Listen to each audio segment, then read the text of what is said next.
Now, just as cryptocurrency is a semi-viable transition to the post-monetary economy, so is what we may call UBI. Now, in the excerpt of a future publication that I'm going to now read, I suggest that UBI is an unviable transitional mapping to the post-monetary economy. It is in a theoretical sense. Now, in a practical sense, it may be necessary given the displacement of many jobs due to narrow AI systems that we can also discuss. I title this section of the future publication that we'll just call Post-Monetary Economics, The Conundrum of UBI, or Universal Basic Income. And I describe why UBI is so attractive in a sense, but also is ultimately an unviable transitional mapping to the post-monetary economy, which, as we mentioned, has to be a planetary phenomenon as an idea.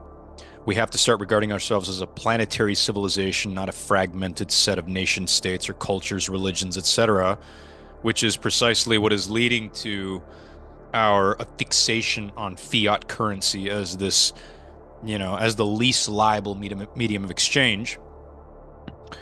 And yet, we also have to begin building these hyper-localized proto-societies. We have a hyper-centralized, society in the sense that global supply chains are hyper-centralized, the fiat currency of every country is hyper-centralized, and so forth. However, we need to hyper-localize.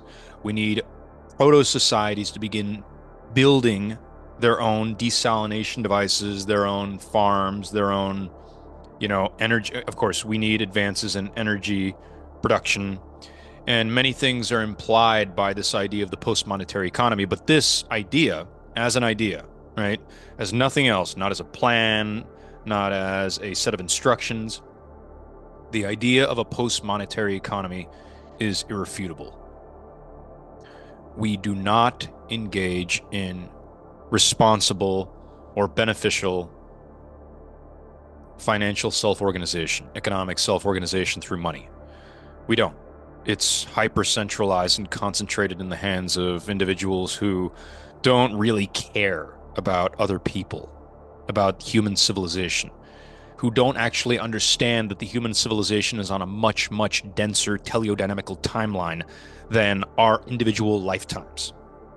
Right? Our individual lifetimes are component timelines of the planetary civilizational timeline that we all have to begin contributing to while not sacrificing our fulfillment. But I'm already starting to ramble, so let's continue straight to the excerpt that I was referring to.